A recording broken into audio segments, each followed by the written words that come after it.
আজ নিয়ে এলাম শীতের সন্ধ্যায় বিয়েবাড়ির খাওয়া দাওয়া। ঢুকেই দেখলাম এত সুন্দর ডেকোরেশন।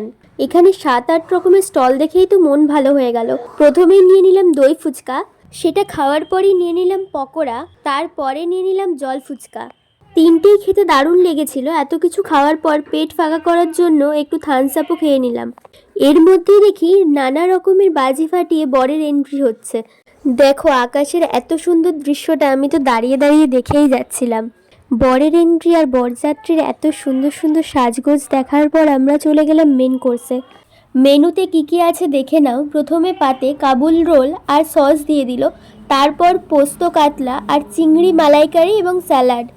অনেক আইটেম আমি স্কিপ করেছি। তারপর দিয়ে দিল মাটন, চাটনি, পাঁপড়, মালাই চাকি, রাজভোগ। প্রতিটা আইটেমই খুব সুন্দর হয়েছিল। তারপর স্টল থেকে পান আর আইসক্রিম নিয়ে বাড়ি চলে এলাম।